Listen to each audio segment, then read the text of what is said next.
even though today may seem like a day like you've had before. This is a brand new day. Hmm. In fact, I was just singing that song from The Wiz. Can you feel a brand new day? Yeah, Can man. you feel a brand new way? Yeah. Sound a little bit different in my head, but yeah, that's the song. What are you trying to say? You say something about my singing? Is that what it is? I, no, your singing says something about your singing.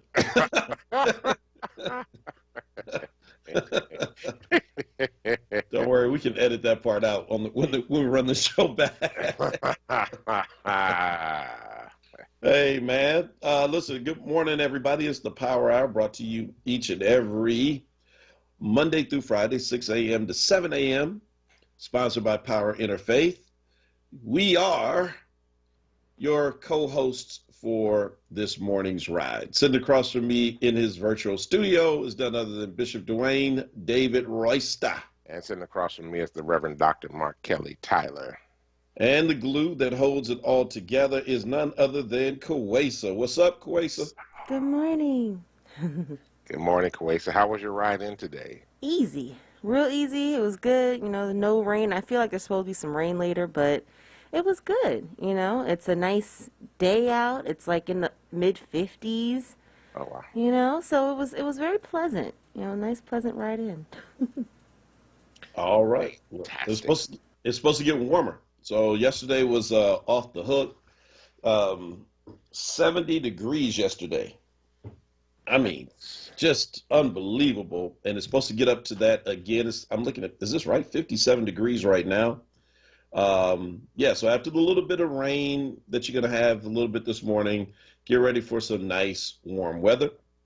On today, you can join us in this conversation all over the place. Like I said, AM, FM, it's at 900 AM, 96.1 FM in the city of Philly. You can also check us out at YouTube Live, Facebook Live, wordradio.com. That's WURD. You can download the app. You can, I don't know, it's like all kind of ways. You can, like, I don't know, if you can't afford any of that stuff yourself, just sit next to somebody on SEPTA who's listening to the show. Perhaps you can overhear it. I don't know, but you got to listen to the show and send this out to your friends and family on Facebook Live. Hit the share button if you would be so kind and bring others into this program. Glad to see Bishop Peggy, Kanisha, Rob Garland. What's up, Raphael, Kasahu? Naya is in. There's Leslie. She's listening. And this morning, want to also say congratulations on another anniversary for the Roysters. Yeah, thank you. Thank you very much. Dwayne and Suzette on this day, some many moons ago, said I do's. Yes, yes, yes. And although I don't think she's up yet, she'll listen to the show later on today on Facebook. So happy anniversary, dear. It has been 17 years for us, so we are grateful. 17. Yes. Yeah, man. Anniversary time. We should play that before we get out of here. Tony, Tony, Tony. It's your anniversary. Oh, boy. Seriously. I tell my church folk all the time, listen, you really don't want me singing in the church. I love to sing, but most people don't like to hear me sing. So Ooh-wee. Yeah, well, listen, I'm just glad. about that. I'm glad that you're here today. I thought you'd be off for the anniversary, but glad that you're in because we got a lot to talk about. Absolutely. And at 6:20, in the second segment, I should say, we'll be joined by the Chief Public Defender, Kiera Bradford Gray, to get her thoughts on COVID vaccinations. In fact, the vice president, the president had some very strong words last night that we'll talk about, obviously, about vaccinations. And I got to believe that's good news for her and her staff because she's been trying to get the staff of the Public Defender's Office and Association, about 150 people, fully vaccinated, and has been having a very difficult time. But according to Joe Biden, by the end of May, that will all be a thing of the past. And so, but she'll be on to talk about a piece that she's written. And so looking forward to that as well. Glad to see Dre Terry and Nikki O'Tim on YouTube and others as well. Again, shout us out. So listen, before we get to all of that, the COVID bill being signed into law and President Biden's speech on last night, and all of that other good stuff. Do you know that in Texas, my man Matthew McConaughey is seriously running for governor? I mean, he's seriously considering it. Well, he needs to. He can't be any worse than Greg Abbott is. I mean, Abbott is like really trying to kill people down there. So, yeah, I can believe it. I mean, why not? Ronald Reagan was, became governor, then president. Donald Trump became president. Why not run for office? Well, you know my feelings about Matthew McConaughey. I like him as an actor. He's he's a great actor. And a lot of his movies have been really, really good. But bro, man, these Lincoln commercials are like scary. I feel like I should call like his therapist or like his friends and say, you should do an intervention because I think it's a cry for help. I think it's trying to reflect like a deeper, the more serious side of Matthew McConaughey. Well, I mean, he rides in these Lincolns by himself to like these secluded places, and he's just like having these like internal monologue conversations. Yes. And so I'm just thinking already of if I was his campaign manager in Texas, I would be like, all right, we're going to get you in a Lincoln pickup truck, because it is Texas, of course.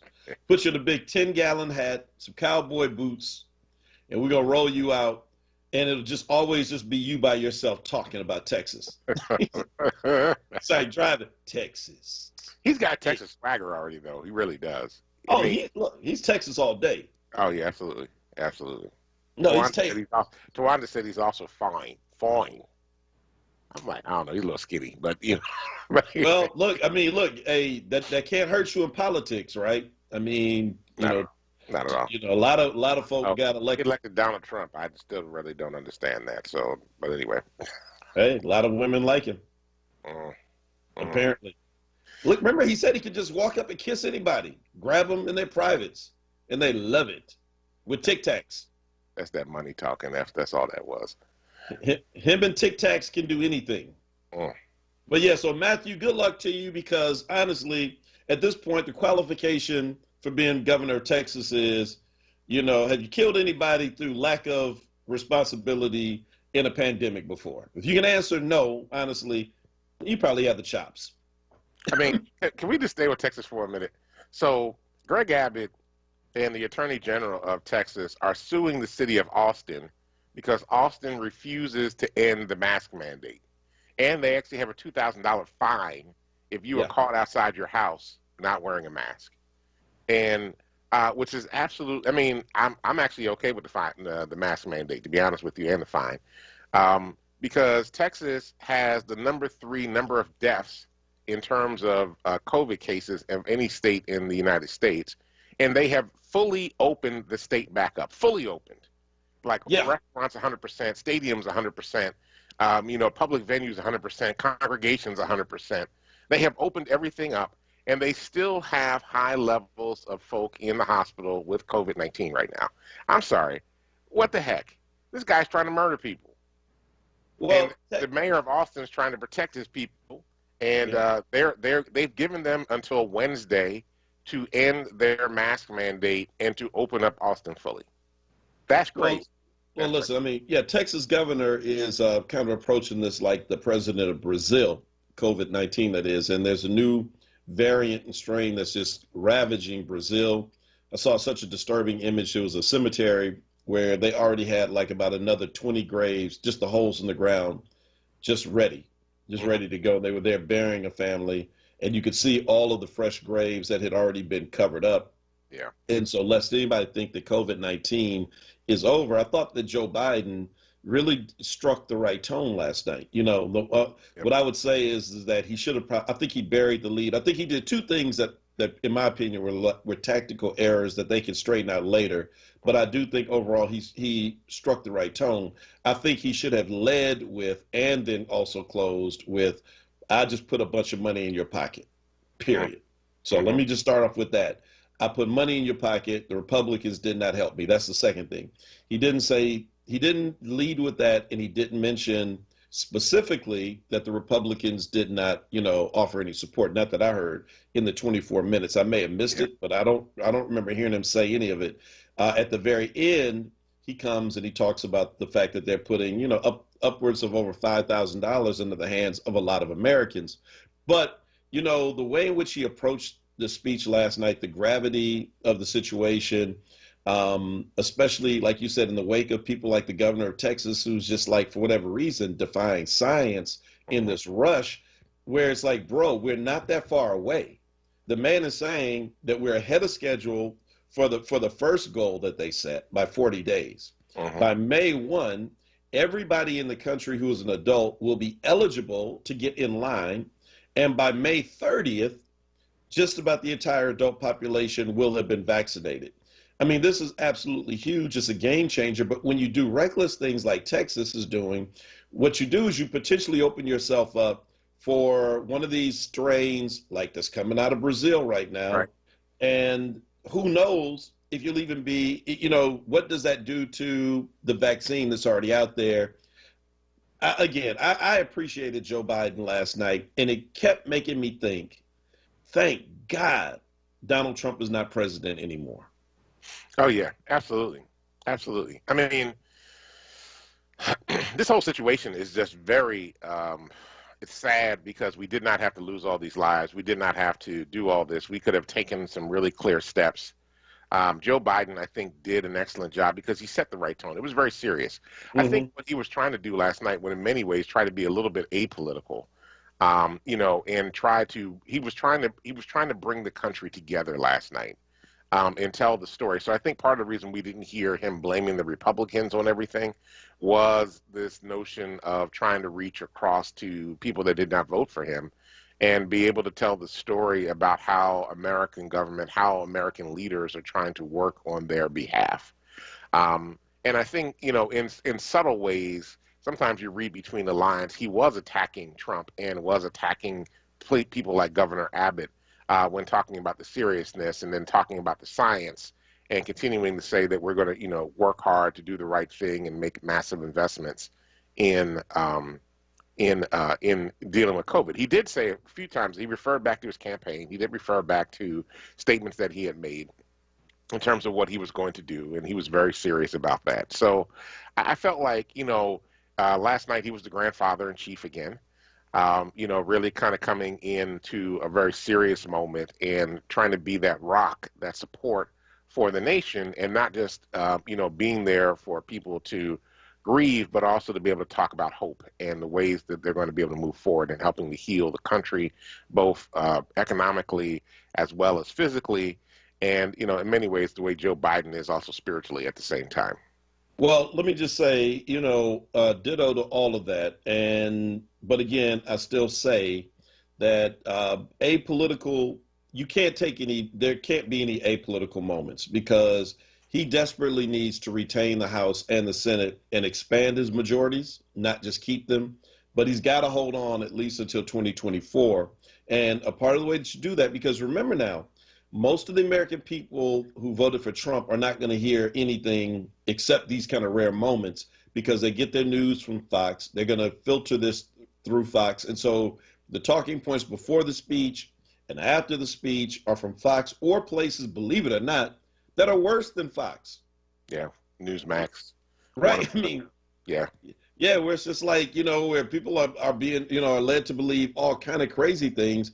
And so, I mean, if we've not learned anything from Donald Trump, who was the ultimate salesperson, because look, I mean, he convinced people that he could actually be presidential and pretty much almost pulled it off again a second time, that there has to be a real sales drive that goes along with all of this. Right. And it's not going to sell itself. But I think he was being anti-Trump last night, right? I think that was the goal, right? To be anti-Trump. I'm going to be other than what Donald Trump would have done. Got up here and touted all his accomplishments and talked about how wonderful he was and lied the whole time. He was out there doing a lot of truth telling. But you don't have to lie. He didn't have to lie. He could have said the truth, which is, listen, I wish that the elected officials in the Republican Party would have seen how important this is to the rest of the country. 70% of you all, which means a lot of Republicans, believe that this was the right thing to do to pass a $2 trillion stimulus plan. And it's sad that not one Republican voted for it, but our hope is that the next time around they'll come aboard. So you can say that. That's telling the truth. That's not being Trumpish, but you do have, and that's what I'm saying. It has to be a harder sell, bro. I'm telling you. You got to go in. There was a calculated risk on the part of his political team to try to create a different legacy and presidency for him, and that his work really was to try to bring the country together and not create divisions. The minute you say Republicans, you're now creating a division.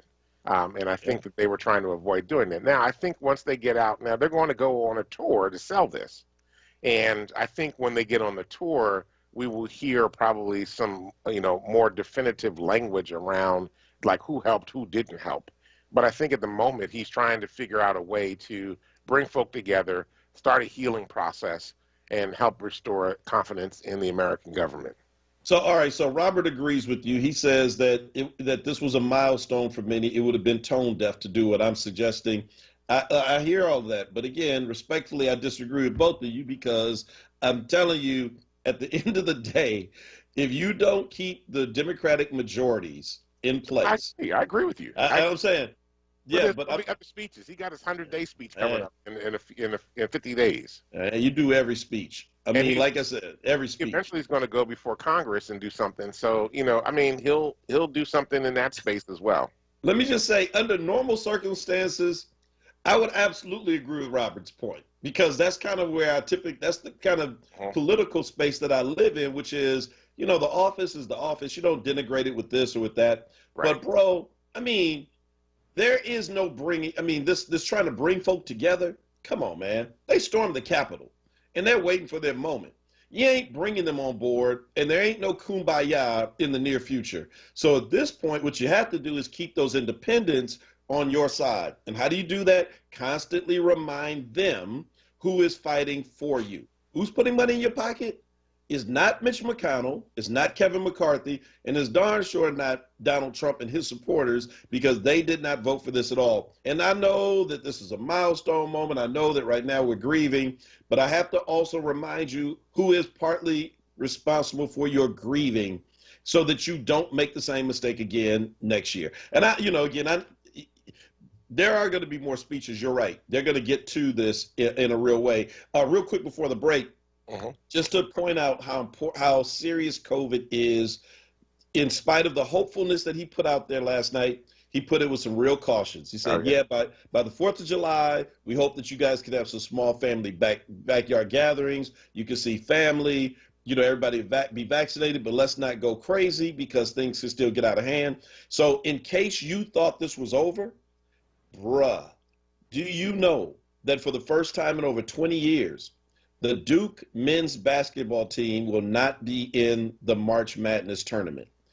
Not because UNC put them out, not because Kentucky or Louisville put them out, not because of Gonzaga, but the only thing that could beat Coach K and the Blue Devils was COVID. Because of COVID, they are pulling their team out for the entire tournament. Yeah, wow. That is how serious this still is, that the Duke Blue Devils would take all of that history, the legacy. Personally, I'm happy because I like them about as much as I like Tom Brady and the Dallas Cowboys. But to know what they have on the line and how important they invest everything into their basketball program, that they are announcing that they can't go forward, should be a moment of pause for all of us who think that somehow we're out of the woods just yet. So look, folks, it's 6:22. We've got to take a quick commercial break. We'll come back. We'll continue this conversation. And then we're going to talk to our chief public defender, Kiera Bradford Gray, about what vaccinations mean in the world of the court system today. We'll be right back. It's the Power Hour. We do all we can to ensure our kids are happy, healthy, safe, and strong. Having high-quality, low-cost health insurance helps make that possible. With CHIP, your child can have medical, dental, eye care, and more for free or low cost. Whether you're self-employed, unemployed, or your employee benefits are just too expensive, CHIP is there for you to help your child be strong. CHIP Strong. Apply or renew today at 800-986-KIDS or go to chipcoverspakids.com. Paid for with Pennsylvania taxpayer dollars. Tune in this Saturday at 10 a.m. for the Educational Pulse with the School District of Philadelphia with host Dr. William Haidt. This Women's History Month, WURD Radio is proud to celebrate Black women innovators and trailblazers who have helped us all level up. Trailblazing Black woman Madam C.J. Walker was an African-American entrepreneur, philanthropist, and political and social activist. Madam Walker is best known for the business she founded, Madam C.J. Walker Manufacturing Company. During the height of her career, Walker and her company employed several thousand women as sales agents for its products. In addition to training in sales and grooming, Walker showed other Black women how to budget, build their own businesses, and encouraged them to become financially independent. The company claimed to have trained nearly 20,000 women. Walker began organizing her sales agents into state and local clubs. The result ended up being the Madam C.J. Walker Beauty Culturist Union of America. At the time of her death, Madam C.J. Walker was considered the wealthiest African-American businesswoman and wealthiest self-made Black woman in America. This Women's History Month vignette was brought to you by Bank of America and New Voices for Reproductive Justice, Women of Color Herstory. WURD recognizes Black women innovators and entrepreneurs who are making history every day. Nominate a Black woman-owned business for our Level Up contest. Go to wordradio.com for more information. Brought to you by Bank of America, Comcast, Keystone First, PICO, Thomas Jefferson University, and Jefferson Health. You're listening to WURD Radio, 96.1 FM and 900 AM WURD, independent Black media. Welcome back to the Power Hour. This is Dwayne Royster along with Mark Kelly Tyler. We're here Monday through Fridays from 6 a.m. to 7 a.m. to bring you the latest in news, happenings around Philadelphia, and, of course, our opinions. And many opinions do we have. All right, we are excited now to welcome the Chief Public Defender of the City of Philadelphia, Kiera Gray, onto our show today. Chief Public Defender, how are you today? Good morning. I'm pretty good. Thank you for asking, and thanks for having me. Yeah, so listen, we wanted to, you know what we want to talk to you about, right? Yes. I do know, yes. Yeah, COVID-19, the vaccinations, it's been pretty competitive on how to get in. There's been a lot of mixed information. I was shocked and surprised that teachers could not get it, but I'm even more so surprised that people that in the court system, like the actual lawyers, you know, when they tell you on TV, folks, hey, if you can't afford a lawyer, we'll assign one for you. That's, they call Kiera. And she then gives you one of her 150 lawyers, except for the fact that they don't have protection. What is up? Why can't you all get vaccinated? So this is what's baffling me. I mean, there are many of our stakeholders, and rightfully so, that are getting vaccinated by the groups, judges, probation officers, sheriffs, of course, prison guards, police, district attorneys, and, you know, the public defenders who are the ones that go into the prisons and into other congregate care settings to represent our clients and spend a considerable amount of time talking with them, couldn't get vaccinated. And we were the ones putting ourselves at risk from day one. We had been in these courts since the closure, and we hadn't stopped. But there had been a couple of mess-ups, and, you know, mistakes are going to happen, but when you continue to bring COVID-positive clients to meet us face-to-face or sit with us during jury trials, it's getting a little bit out of hand, and I had to do something because it wasn't as if the policies and practices were getting better for our staff to go in and do their job. And so I really had to make a decision to say, look, we want to keep this court moving. We want to work on behalf of our clients. But quite frankly, we're losing so many staff because of the stakeholders continue to make the same mistakes, and we're the only ones that are not vaccinated. And so, you know, it just seems baffling that we didn't have a more coordinated plan to get the people who are in this system vaccinated so we can continue to keep it working and running. The city wants the system to move, of course, but, we cannot keep having our staff be at risk and getting sick because we can't get the proper protection. And so I'm really hopeful that people will hear us and help us. We've been able to have some luck here and there, but as a whole, we still haven't been able to get ourselves vaccinated like the other stakeholders.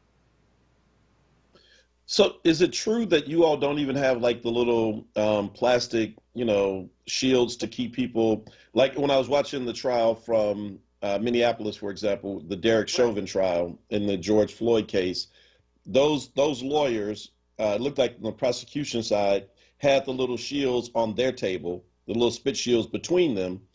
Did they get those kind of protections in Philadelphia's courts?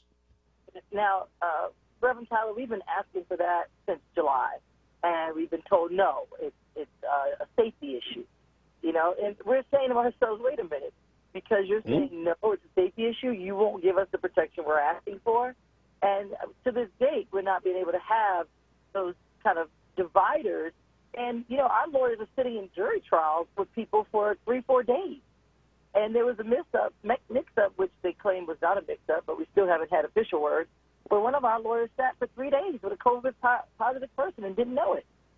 So it's things like that. I've asked the stakeholders to safety first. That's what I am. If I provide all I can for safety, then we can get the work done. And that's all we were asking. That's all we continue to ask. And, we are trooping it out as much as we can. But honestly, it's like kind of showing the value that you place on the service that we render when you can't give us basic safety measures that would make us at least feel a little more confident doing our job. Well, it's not only safety measures, but in terms of value of your team, it's also letting folk know how they really value the people that you represent.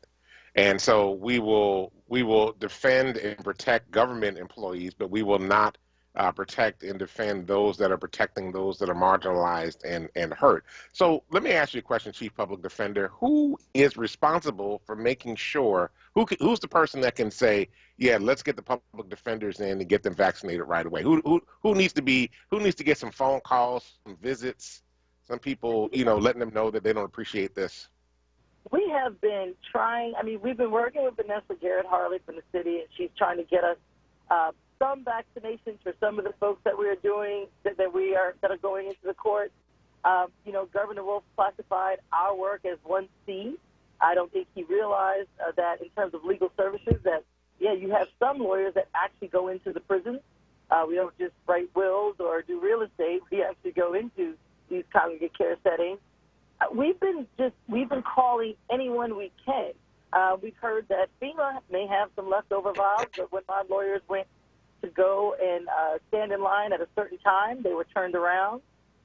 It's been really demoralizing for my staff, and it's been hard for me to keep them motivated. They are motivated because they want to work on behalf of the people that really need us to help advance their cases, but it's getting harder and harder to keep their morale. Wait. Kier, did you say that the lawyers in the Defenders Association are considered 1C? Yeah, we were considered in 1C category. So hold up, because as clergy, we're in 1B, which is why I was able to get vaccinated for obvious reasons. Look, I've been doing funerals throughout, and it puts us in contact with folks. So it's understandable why we would be in 1B, but I don't understand why attorneys, so this means that people could be festering in jail for crimes that they did not commit simply because they can't get a lawyer to represent. I don't understand how you all got miscategorized as 1C and not essential. I don't understand how that is either, and I don't understand why that can't be a fix, where we can't be reclassified or we can't be worked with to get us the vaccine. Now, I will say this. We are still doing some cases, and we are still trying to push and move preliminary hearings, those probable cause hearings. But for the cases where it takes a longevity of time to sit with a person at defense counsel, we cannot do that. But it just seems to me if FEMA has extra vials, where is the coordination with someone in charge operationally to say, hey, You know, you got 300 vials, you can go ahead and inoculate all of your lawyers. I don't know why it's this hard for us to fight, for us to have to shut down jury trials, for us to have to beg someone to help us. To me, it's really heartbreaking to see that. We provide such a valuable service for the city, and for them not to at least work a little harder to help us get ourselves protected while we do that job is very disappointing. Dwayne, wouldn't you agree? This sounds like the classification piece seems to be one of the big problems, and that's on the state. Each state gets to set that, so that would be with the governor and the state health department, right? Yeah, I mean, the city can make a determination on this. This is not a thing that the city can't make. Farley can make a decision on this and, get folk in. And, I mean, look, I hate to say this, but there are folks sneaking in all the time getting the vaccines already. And they're in 2 and 3, category 2 and category 3. It just seems to me that when you're talking about, and court officials are considered essential, that the public defenders should be considered officers of the court. They should be able to get in and get as essential workers and be able to get treated. I don't fully, this is baffling to me because now, in my mind, and now, wait a minute, I'm no lawyer. I don't have a law degree, all right? But it just seems to me that there's a situation where you're setting it up that people should be able to start asking to have their cases dismissed because they can't have full defense because their lawyers are not vaccinated. But wait, you're like, wait, Kier, remember last year when we were out there trying to help people get out, who were like kind of like low level or low risk, who were just in because of low bail, that I couldn't believe that the courts refused to even do virtual hearings. Yeah. You remember that fight? That they kept explaining to us that we're not set up to do virtual hearings. I'm like, y'all ain't got Zoom? It was a little more complicated than that because we needed the prisons to have the capability to have that technology that would connect to the court. And that was a little bit slow in the making, in the process. We're a little bit better now, not as good as we should be, but nothing's perfect. And listen, don't get me wrong. I understand these are tough times and that everyone's scrambling to get what they can, and the coordination effort was just not that great to begin with from the federal level down to the state level. However, you now have people in our own space, our own stakeholders, probation officers, judges, and I'm not knocking judges. My husband's a judge, but the judges are the ones that go in, that are least at risk in terms of the stakeholders. They don't go into the prison. They don't, they can sit behind their plexiglass. Some of them can Zoom in from home. Our lawyers have to go into the prisons. They have to interface with the public. Our juvenile lawyers are going into the juvenile detention facilities. Our, child advocates who represent children with child welfare are doing home visits. We are constantly putting ourselves at risk. And it's the fact that I have to fight, beg, go on the radio, go to shut down jury trials, it should never have to come to this. I would never want to do it. It wasn't a decision that I took lightly, but it was something that we had to take a stance because I just couldn't say to my staff, oh, keep going, it'll get better, it'll be fine. Someone will help us get vaccinated.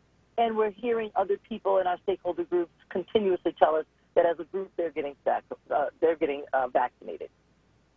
Well, listen, Kier, we're going to keep fighting for you. People are asking in the chat, what can they do? Let me just say, first of all, you can share Kier's opinion piece that was in the Inquirer. You can find it and, again, share that out widely with your friends and with your family and your network. You can also start by calling your council member, find out why in the heck is it that we have defenders who have not been, vaccinated. Call the mayor's office and reach out to the governor as well, but we can't let this go. Kier, before we let you go, one quick question. Did you see the story about the Georgetown law professors? I did not. Am I not on my news? Oh, boy, that's bad. It's bad. So Kier, they were on Zoom doing a course, and I'm teaching in the seminary. We do it on Zoom as well. and they record the courses for later for students who missed it. And apparently, Sandra Sellers, who's 62, a former professor at Georgetown Law now, was talking with her colleague, another professor, David Batson, after the students left the room, and they were going on, and she went in on all of her black students are always at the bottom of her class and how much angst it gives her. She just almost dreads having to teach them. Wow. And David Batson was just kind of listening and nodding. He was kind of awkward and uncomfortable. They fired her from Georgetown, and they suspended him for not shutting it down. Oh my God. Yeah. I'm sorry. Go ahead, Bart. No, I was going to ask you. I mean, but is that here you have Georgetown Law, and if this is the opinion that they have of potential lawyers in their field, these old stereotypes, is that something that is like really prevalent that law students have to like always fight through as well?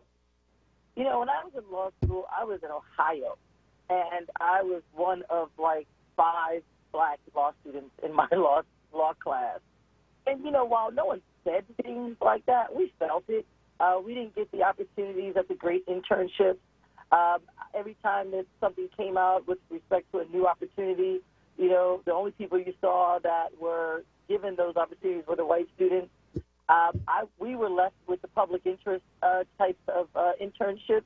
That's how I found my love of public interest. And it was, look, it worked for me, but we weren't really pushed in advance to try things that were outside of our contextual, diaspora of skill. And I found that law school really didn't advance the notion that you too could be a transactional lawyer if you're, even if you don't come from wealth. You too can be a entertainment lawyer. You too can be, a tax and estate lawyer. We just weren't pushed in that direction. And I had hoped that if I got a chance to teach a law class, that I would definitely make sure that I let people know that some of these law practices are not as complicated as people make them seem.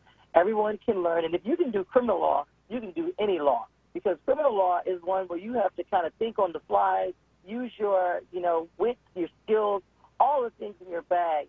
The other types of law, you can read about it, you can research it, but the criminal law, you got to be on your feet. And so people kind of diminish that as a real value in terms of the legal profession, but that is where you gain the most skills and where you can kind of conquer the world. So I definitely hope that more black law students have more black law professors, but really we should start talking to our own about how to get into these other areas of law that we are needed in. Well, Kier, just a heads up. You said you ever thought if you taught. Apparently, there is an adjunct position open at Georgetown, and since it's by Zoom, you can do it from home.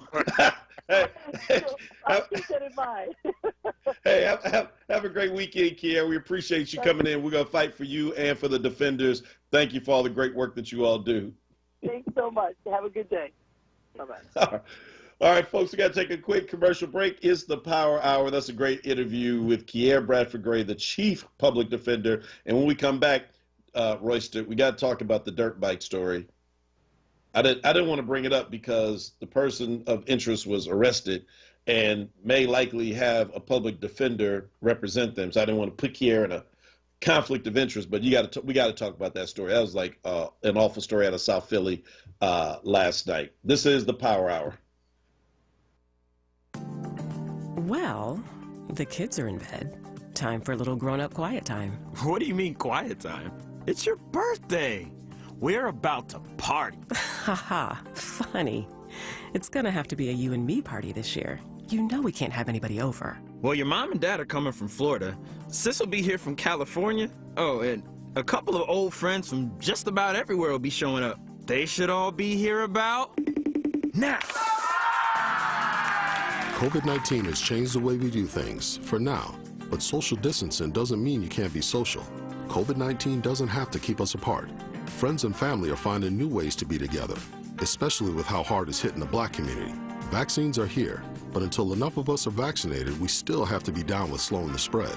Keep a 6-foot distance, wear a mask, and avoid indoor social gatherings. Learn more about vaccines and slowing the spread at cdc.gov/coronavirus. Brought to you by the U.S. Department of Health and Human Services. Hey, WURD family. Our friends at Amoroso's Baking Company are hiring right now. Amoroso's has been baking the delicious bread in our community for over 100 years, and they want you to join their team today. The old and the young love Amoroso's, and they are hiring right now. Check it out. They offer fair pay and provide health, dental, and prescription plans after 90 days employment. Call 856-754-0355 or visit amorososbaking.com for details. It's Women's History Month, and we want to honor Black women authors by helping you level up and read up. Join the Forward movement and get a free copy of a book from one of the most influential Black women today. For a limited time, you can add The Little Book of Big Lies by Tina Lifford, She Came to Slay by Erica Dunbar, Sing Unburied Sing, a novel by Jesmyn Ward, or Acts of Faith by Jan Van Zant to your reading collection. Level up and read up. Go to wordradio.com/join now to join or renew your Forward membership and get your free book today. Now, a traffic update on WURD Radio. Good morning. This report sponsored by Mattress Warehouse's Clean Shop Promise. Delays building southbound 95, Cotman down through Bridge through the construction. Again, Allegheny through Girard northbound side. No major issues there. Vine Expressway still looking to ride through Center City, Philadelphia. Schuylkill Expressway east and westbound. No major problems or delays there as of yet. The Boulevard Route 1 southbound, some light volume between Broad and Fox through construction. PA Turnpike, Blue Route 476 looking good. 42, 55, 295. No major issues yet in South Jersey. Save up to 50% on almost everything this week at Mattress Warehouse and get free next day delivery on all orders over $7.99. Mattress Warehouse home to bed match offers a 1-year price guarantee. Visit sleephappens.com for a location near you. For more traffic information, log on to sigalert.com. Jim Bachman with your Philadelphia area traffic. Now, a WURD Radio weather update. Here's NBC 10 First Alert meteorologist Steven Sosna. Happy Friday, we made it, and with the weather today, a real treat. The temperatures this morning in the 50s. Have a small umbrella with you. There could be a brief sprinkle or shower, not a big deal, and by afternoon, we're already clearing and up to 70. Tonight, though, it gets colder. Be ready for that. 36 with winds gusting 30 to 35 miles per hour. The takeaway for the weekend, have your sunglasses. You can do anything you want outside. The cooler days on Saturday with temperatures in the lower 50s, but we spike back up to 60 with that sunshine on Sunday, but also with a gusty wind. I'm NBC 10 First Alert meteorologist Steve Sosna with your most accurate forecast. Count on it.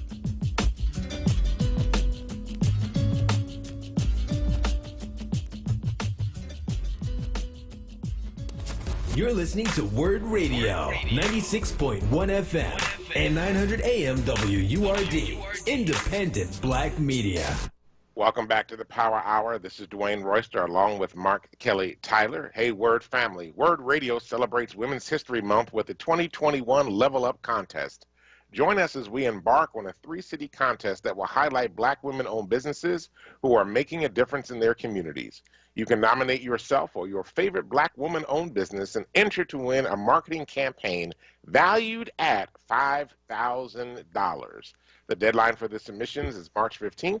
Philly finalists will be featured in a special 2-hour live on-air pitch party on March 31st, where the Philadelphia winner will be selected. Go to wordradio.com and click on the Level Up banner for more information or to nominate yourself or a Black woman-owned business you love. All right, let's support the sisters out there. All of our entrepreneurial ones that have deep entrepreneurial spirit and are out there hustling, trying to make it day by day. Let's support a Black woman-owned business and make sure that we help them to become a part of Level Up, and that they might win a $5,000 opportunity to be able to market their business. All right.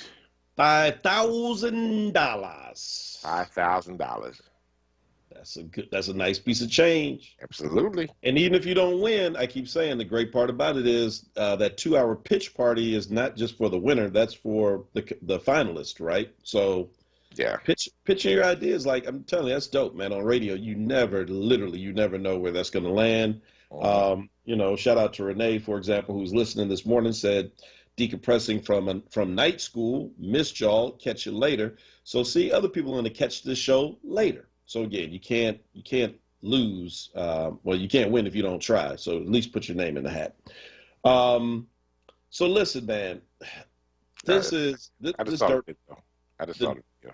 The dirt bike story. First of all, let me just say, both of us ride, so you know we're in that biker community. Love bikes. I grew up riding mini bikes first, dirt bikes. We rode dirt bikes in the city in Oakland. It was not like it is today. Back then, you know, I don't think in the in the 70s we had the nerve to try to get like 500 of us ride down Oakland. I mean, you know, this is Oakland police we're talking about. Right. They'd probably just shoot you off the bike back then. But where we are right now, and so let's kind of, first of all, we have to distance the motorcycles from the event, the person, because they're not necessarily synonymous. This is a person, the person we saw on video. This could have easily been a person in a car walking across the street who got hit or whatever. And so it's not necessarily, the two are not necessarily the same. That being said, there, you know, at some point something will have to happen with dirt bikes and the ways in which, you know, they just rip and tear through the city. And I'm saying that as a biker. I know it pains me to say it, but an incident like this is kind of what you always knew was going to happen, and it's going to lead to a severe crackdown and more than likely an overreaction by the city and law enforcement because of the actions of one person who lost his mind. Now, if you don't know what I'm talking about, the video is out there. It has already had over 1.2 million views since last night on Instagram and Twitter. And so a 25-year-old guy is driving his 13-year-old little brother through South Philly, swarmed around by a bunch of, you know, dirt bikes, ATVs, scooters. He hits one, gets out to see if the person is all right. At this point, one of the other bikers just loses his mind, one of the young men. Beats the person up. Now, you can't, now again, mind you, we have to preface this by saying we don't see what happened before the video starts with him beating the guy up. But I got to believe, even if it was as bad as whatever he could say, what you see next, there's really no justification for. He had already pretty much pummeled the guy. The guy gets back in the car. He is surrounded, can't move. And then he picks up a cinder block and starts hurling it through the car windows. I mean, apparently trying to kill them. Or yeah, I mean, I don't know what else you do if you're throwing a cinder block at people if you're not trying to kill them. And then comes back and retrieves a handgun. Now, was the handgun real or not? We don't know. Certainly looked real, and his friends calm him down and talk him down from going to actually use the handgun, at which point the video turns off. Now, this is also the friendly reminder that everything you do don't need to be viral. But again, his friend is broadcasting this live, and so the friend put it out there out on the internet. The police have caught a person of interest. They say it's the person who did this. Not sure. But I mean, man, what do you do with that? I mean. So let me just say, there's a difference between being a bike rider and riding a legal vehicle and riding a dirt bike or an ATV in a city that has banned them. Okay, so I just want to say that, right? There's a difference. And there are dirt bikes that can be made street legal that you can ride in the city. I'm just saying. You know, I think, you know, part of this is people's just general frustration and anger at the world, right? You know, I mean, accidents do happen. And, you know, I've been in those hordes of bikers in Philadelphia. You know, and sometimes they stop short. You know, they're trying to cross an intersection on a red, and but they, you know, they finally realize another car's coming. They stop short. It could jam you up, the whole 9 yards. I mean, you know, people are overreacting. Everything becomes about violence. It's a control mechanism. It's a fear mechanism that folk are using. It's actually a lot of internalized oppression and internalized hatred that's manifesting itself. Because why would you want to kill somebody that looks like you? Why would you want to hurt somebody that looks like you? It's all this stuff that's in there that hasn't come out. It's the issue of lack of opportunity, lack of, you know, the chance to be able to grow and be beyond this. Because honestly, at the end of the day, this is petty. This is petty. You know, I mean, a car accident is a car accident. It's one thing if it's intentional. It's another thing if it's an actual literal accident. But, you know, coming out like that, it's just petty. It's ignorant. And it's not worthy of, you know, people should not be acting like this. This is not necessary to be able to address the issues that are at hand. You know, the other thing the article said was that he was pressing the guy to pay for the damage right then and there. Like, people are walking around with thousands of dollars in their pocket. They'd be able to pay somebody to fix a bike right then and there. Well, if the bike had been street legal and had insurance, you wouldn't have to worry about it. So, you know, there's a whole other thing that goes along with that. And, you know, I realize I am the super straight guy, right? You follow the rules, you do what you got to do. But I'm just saying, sometimes people, not the guy that hit the driver, but I'm just saying these. I mean, that was a stupid. There's no other way to say it. It was just plain stupid. You did not have to go through all that. You didn't need to throw the brick. You didn't need to get the gun. I'm getting ready to cuss. Settle your behind down. Settle your behind down. Get back on your bike. Wait for the police, or don't wait for the police because your stuff ain't legal. And you know, move on. Yeah, I mean, it's, you know, I'm just saying, you know, this is, and I dare even say this like at 6:53, no, we only have a minute and a half left, that this is where, you know, you get into these conversations with like, kind of like hardcore abolitionists, right? And I believe in abolition because that's biblical. At the end of the day, the world and we envision that, you know, that God has always wanted for us is one that you won't need places to incarcerate. You won't need law enforcement because the lion will lie down with the lamb. But in a moment like this, right? I mean, what do you do with a young man like that? Until you can get that person, you know, a real focus on rehabilitation, and I think everybody can be rehabilitated. We probably saw him last night on that video at his worst in his life. You know what I mean? Where he just completely lost control. But, bro, lost control is an understatement. You could have killed that man. That's right. You could have killed that 13-year-old boy. And if you did that, then what? You know what I mean? It's like they can't come back from dead. And so what next? And so what do you do in a moment like that? Where's the timeout place? What do you do? And I think this is when we see things like this, right? Because it's easy to, you know, for us to talk about all the societal things that have led up to this, and they are real, and they are valid. But let's just say that's you in that car, and you got your butt kicked. You feared for your life. You had cinder blocks thrown through your window. You're in there trying to protect your younger sibling who is freaking out, just trying to get a ride home from work or from school or whatever. I mean, it's just, you know, it proves to me once again why these conversations are not as easy, I think, as people try to make them, and you can't put them into sound bites. Yep, I hear you. It's a real sad situation. And it's so totally unfortunate. And now we got the guy injured. Actually, the little boy was injured as well in the car. And now a black man's probably going to jail.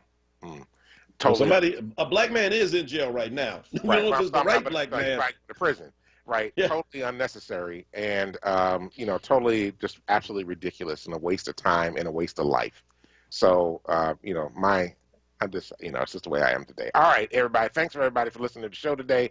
We'll be back on Monday morning at 6 a.m. to 7 a.m. to bring you the latest in news happenings around Philadelphia and, of course, our opinion. Thank you, Kwesa, for holding down the boards. Thank you, Kira Bradford Gray, for calling in and being a part of our show today. Thank you to all of our guests and everybody that was listening to the show. Thank you, Reverend Tyler, for doing what you do each and every week.